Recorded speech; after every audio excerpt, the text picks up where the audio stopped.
Hello and welcome to Lee bird petal. ये एक मेरा जनाइडू फाइलोडेंड्रॉन जनाइडू का जो डार्क वाली वैरायटी होती है वो एक प्लांट है। और जब से मैंने इसको परचेज़ किया था तब से वो इसी में है, कोई पॉट चेंज नहीं किया है मैंने, और काफ़ी दिन हो गए इसको इसमें रहते हुए।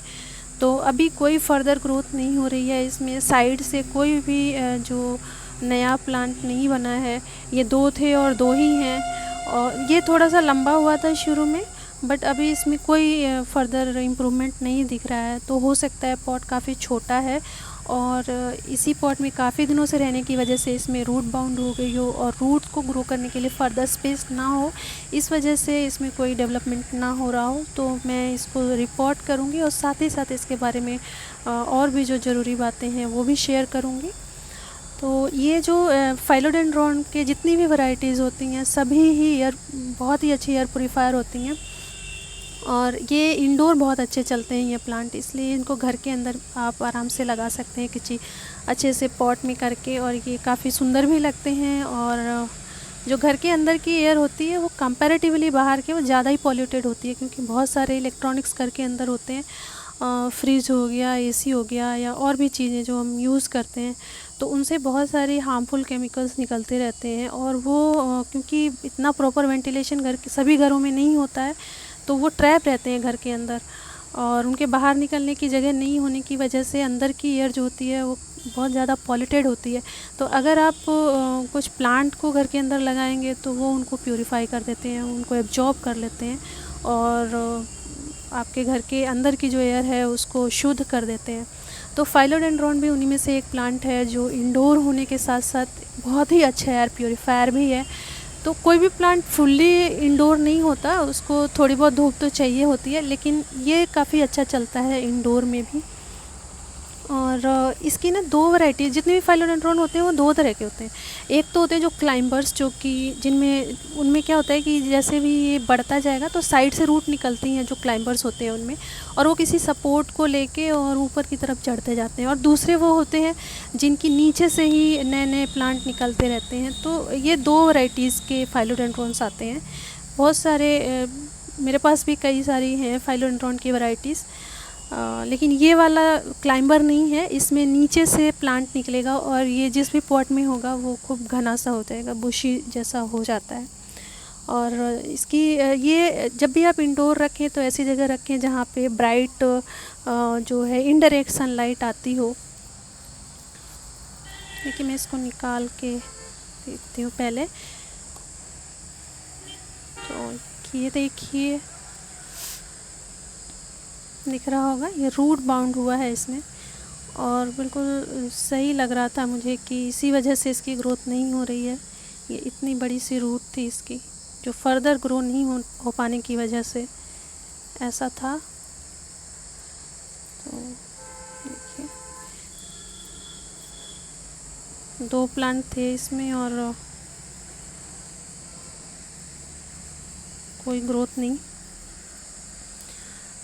तो ये प्लांट जो होते हैं वो इंडोर बहुत अच्छे चलते हैं, लेकिन जहाँ भी आप रखें इस पर कम से कम जो सनलाइट है वो इनडायरेक्ट सनलाइट इसको मिलनी चाहिए। लेकिन अगर आप बाहर रख रहे हैं, आउटडोर रख रहे हैं, तो 2 से 3 घंटे की जो सॉफ्ट लाइट होती है मॉर्निंग की या फिर इवनिंग की लाइट, वही पड़े। ज़्यादा तेज़ धूप पड़ने से इनकी पत्तियाँ पीली हो जाती हैं और ख़राब हो जाती हैं।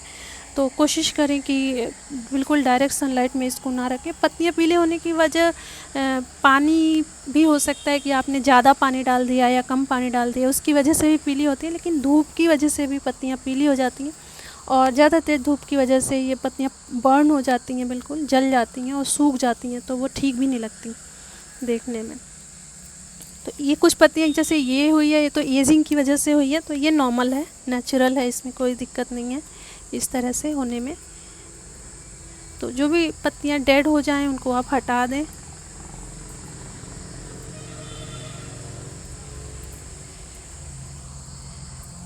पानी, जो भी इस तरह के प्लांट होते हैं फाइलोडेंड्रॉन, उनको पानी बड़ा ध्यान से देना होता है, सेंसिटिव होते हैं थोड़े वाटर से, क्योंकि आप देखेंगे तो इनकी लीफ भी फ्लैशी होती है, स्टेम में भी पानी होता है। तो जैसे ज़्यादा पानी डालेंगे रूट रोटिंग शुरू हो जाती है, और जैसे ही रूट रोट होगा, मतलब रूट रोट का मतलब जड़ें इनकी सड़ने लग जाना, और जैसे ही जड़ें सड़ जाएंगी तो फिर तो पौधा कैसे जिएगा, क्योंकि वो ना तो पानी खाना कुछ भी पौधे तक ऊपर तक नहीं पहुँचेगा स्टेम के थ्रू।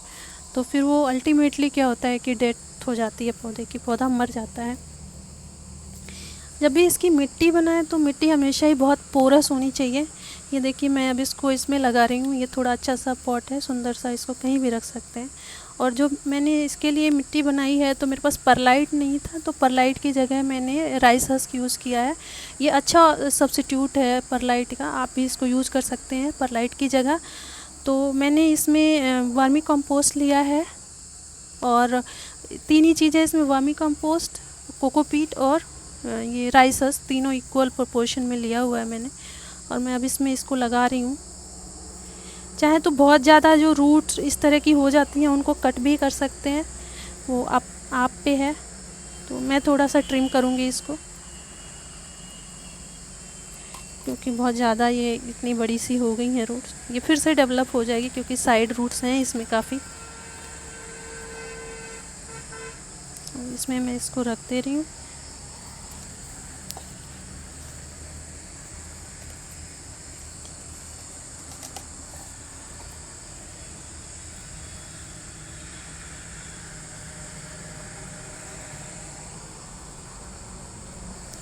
ये पौधा ऐसा होता है कि मोस्टली इसमें पेस्ट वगैरह की प्रॉब्लम नहीं आती है।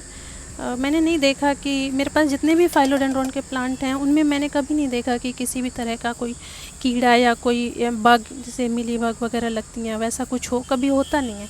बट अगर मान लीजिए आपके पौधे में होता है तो आप केमिकल की जगह नीम ऑयल यूज़ करें, काफ़ी अच्छा होता है, सभी पौधों में चल जाता है।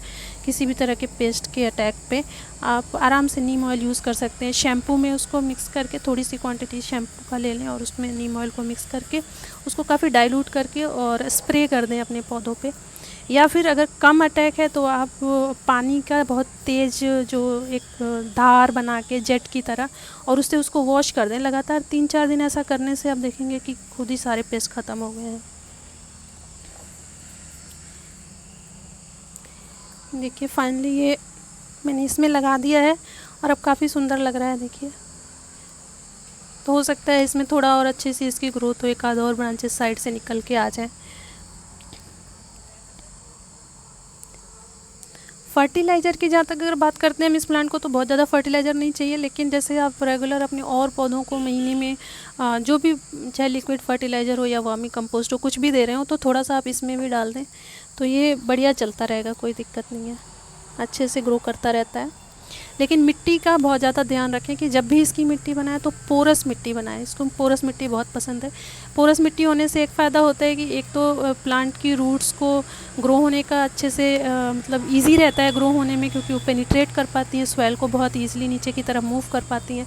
दूसरा, इसमें पानी नहीं रुकता है, तो जो रूट की प्रॉब्लम होती है वो भी सॉल्व हो जाती है, और रूट्स को जो ज़रूरी एयर होती है उसके लिए भी उसमें स्पेस रहता है। तो इसीलिए जो पोरस मिट्टी होती है उसमें पौधों की ग्रोथ बहुत ही अच्छी होती है। तो ये सारी चीज़ें इसके बारे में मैंने आपको बताई हैं। उम्मीद है आपको अच्छी लगी होंगी और इन्फॉर्मेटिव लगी हो। अगर अच्छी लगी हो तो इस वीडियो को ज़रूर लाइक करें, चैनल को सब्सक्राइब करें। And thanks for watching, see in next video, bye bye.